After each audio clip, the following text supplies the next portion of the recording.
You have something sticky on your fingers? No.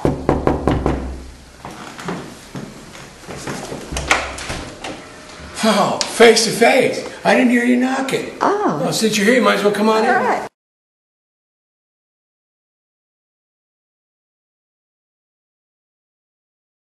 Go back a long, long way, Fillmore days and nonsense and what have you. And these two items right here. Yes. We are so. We are not worthy. We are not worthy. Me We are neither. not Me neither. worthy. Me neither. This is the zipper sticky Logo fingers was out. shown. Yes. And this is the logo that he did. And a lot of people don't know it, but there were more than one logo done. And actually, when this logo was being developed, I guess come to find out, I saw an article that Marshall Chess had been interviewed, and he had actually said, well, we had all these people doing different, they had commissioned a lot of people to come up with ideas. And basically what had happened was, because Marshall was friends with Craig Braun, they were friends since they were kids. You know, Craig had a chance to throw his hat in the ring and see if he could come up with a logo. And when I interviewed, after I had designed Jesus Christ Superstar, probably within a month or so, my headhunter was calling me saying, okay, now he would leave me in a place just long enough to not have to pay the money back. Listening to this guy who had got me a couple of good gigs, I went to see this company that just did album covers after I had designed the Jesus Christ Superstar album. And they could call me in for the Jesus Christ Superstar. Let me grab this for a second. They had called me in for the Jesus Christ Superstar project, and because the agency needed some designs in an agency shootout to keep Decca Records as an account. Oh, you unwrapped that. Oh yeah, this is original line art on the Jesus Christ Superstar Angels that I did in 1970. And oh, sorry, turn it this way. Okay.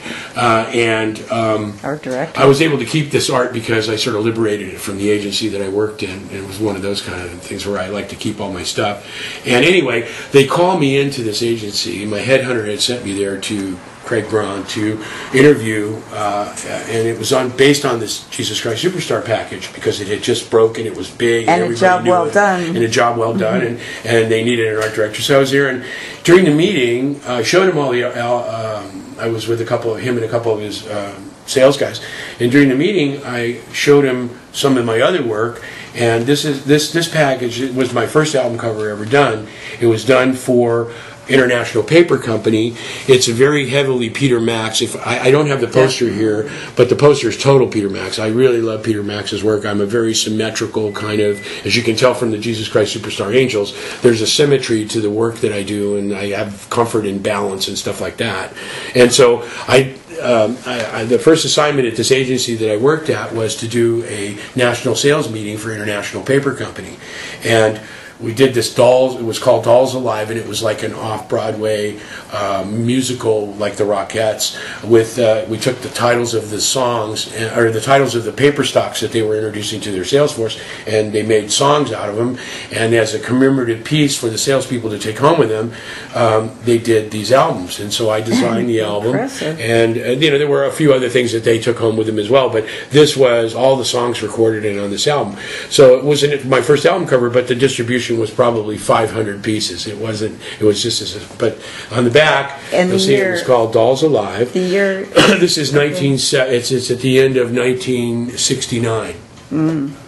So I designed this in an octagon cover. They really liked it, and it opens up.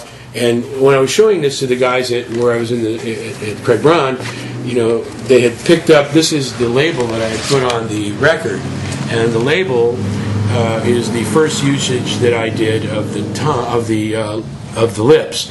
And when I was in this meeting showing my work, the guy that owned the agency he just sort of kept looking at this, and I had all this work spread out, and he kept looking at this, and he said, right now I'm doing I got an assignment to do a Rolling Stones logo, and we've been trying, we haven't come up with it. He said, I really like these lips. He said, and he took a piece of paper off his desk, and luckily the paper got stuck in with a bunch of other stuff, and I kept it, but he said, you know, this is right off this. He took a pen and he said, you know, if you take your lips and you draw a tongue on the outside of this, I think I could sell this to Marshall Chess, who's the manager of the Rolling Stones. This is the original one. That's the one. That's the one that he did, and said if you could go upstairs and draw me one with the tongue outside and the lips like that, I think I could sell this as. I'm touching it. Yeah, as a logo for the Stones. So I went upstairs and I sort of took what he did. I took what I had done a year earlier, and I created. And I don't have the line art, and I wish I did like this that I had done, because I never made it back to that agency to get any of my stuff back. When I got sent out here by them, I ended up leaving them, and I never went back. So line art being all these originals. Line art is this is a piece. Well, no, this is a piece of line art. That's a full color illustration.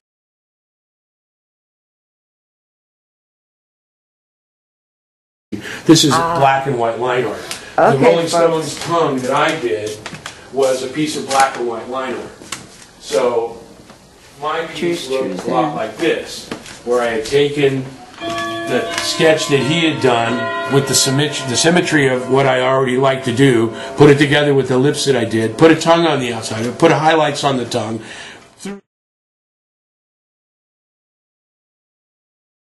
some teeth, did a rough sketch of this, again, which I didn't get a chance to do, but it was tighter than this, and I went in and showed it to him. He said, okay, great, you know, wait here, I'm going to go, I have a meeting.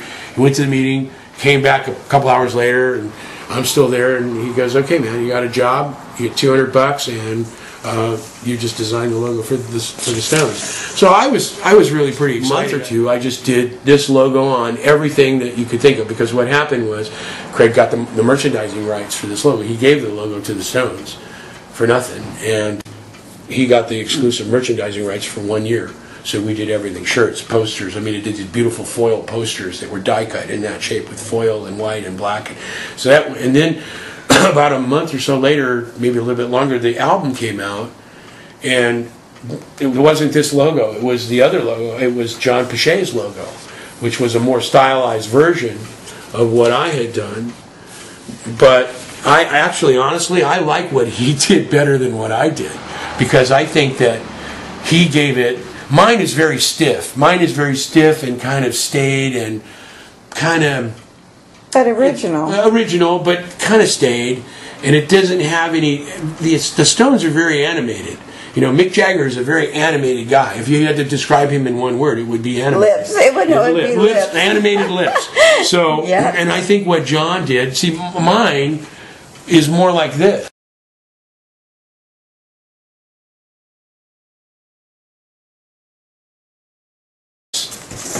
You know, to me, my logo is not a lot unlike that, where it's very symmetrical, very balanced. What happens here happens there. What happens here happens there. Exactly. The same number of teeth on each side of the middle. It's the only thing that's not symmetrical is the tongue, which I really forced myself to do because I wanted to do what Craig had sketched. I wanted to do it straight. Because that's what you do when everything's symmetrical. But I knew enough to throw it off so that it would catch your eye. But what John Pichet did so brilliantly was take it and make it animated. This is more like, this has more movement and more attitude, in my opinion. And what year was this was done? Mine was done at in February of '71, and his was done, I think, a few months later. But what happened was, this album was '71 also. Yeah, no, this album was 1970. From here to here to here. That's right. You know, but. According to Marshall Chess, there were a lot of things. He said we had tongues waving, we had all these things, we had all these different people. I don't remember who the hell did what. And Marshall's a great guy. I got to tell you, Marshall Chess is an amazing guy, a very, very smart man, and you know, we had a lot of fun together. I partied with him. He's a great guy. He's one of those kind of guys that you love to party with, you know. And when I met him the first time I met him, like you, Ernie. Well, the first time I met him, I fell in love with him. I mean, he was just really down to earth, and I expect, you know, because his dad owned Chess Records, and you know, this big guy, and he was just a really ordinary guy who loved to hang out and party, and you know. And we became friends while he was out here. He actually rented a house out here in Marina Del Rey, a big round house with, I'll never forget, round house with round oriental carpets. It was crazy. I love LA. And your house then, is you know, awesome. when I started Pacific Eye and Ear and I left Craig Braun, And I took Craig's vice president with me. He became my partner in it. And I took his head of production as well. He became our New York guy. I wasn't the most popular guy around there. That's why I never got to go back and get that line art that I created. No, I've had people say, well, what about that? To me, it's about, you know, I was just glad to be able to have a piece of something so iconic. You know, I don't pretend to think that I'm the only one that did anything like that. And I don't think John Pichet does either. I think that what happened here is a lot of really great people came together with a lot of ideas around a similar subject and did it. Pichet was lucky because he was the last guy. No, actually there was another guy after Pichet because, let me show you something. Hang on one second, I'll be right back. All right, okay. Named Chooch. And Chooch was look at this. forever roadie and road manager for the Stones. And when I, for a summer or two for the Stones, and got to know this guy Chooch, who then became the head road manager for the Stones forever. He passed away a few years ago, but and Pichet did this one. Well, who did this one? Because this one isn't that one. Very interesting. And I've actually gone to sites. But the shirt manufacturer printed that. Yeah. But and somebody somewhere made well, that. the Stones had to. This is actually a Stones product. The Stones produced these shirts. That's why all the little. Because when I did. I'm a good lighting guy, right? I can't edit this well, so folks put up with this. No, here, you want to pull it straight, like this. There. Oh, okay, now I got it. There. I got it perfect. Yep. It's Rolling Stone sanctioned, so anyone working for this shirt company, step forward, please. Yeah, it'd be nice to know. Yeah. Add it to the rest of it. Pretty neat, Ernie. Thank you very much. Well, thank you very much. And as always, basically, when it comes to the Rolling Stones, I mean, it doesn't really matter who did what. Whether John Pichet did it, or I did it, or somebody else did it. I mean, it's really sort of an honor just to be able to be part of something so iconic, to have played a role, no matter how big or small. To me, I find very humbling, and I'm honored. I'm really honored to be able to have played a role in it. And I'm glad that Face to Face has given me an opportunity to set the record straight, because that's all I really want to do. I'm not looking for any kind of, hey, well, he's the guy that did it versus that guy. It doesn't really matter, because at the end of the day, like I said, my work speaks for itself. I'm on album cover number 210 and 211. It was my life for a long time. The work speaks for itself. It's up to the viewers and the people who read the stories to make the final decision in their minds who did what. But the one thing you do know is there were a lot of people who had their hands in it. It wasn't just one guy. Just like any creative process, if you talk to a creative person and they tell you, look what I've done by myself, they're probably lying, because the creative process is just that. It's a process that you experience with other people interacting and coming up with something that's better than you could have done yourself. So I've done almost 6,000 projects in my career, and there isn't one that I could show you that said I did that totally all by myself without anybody else.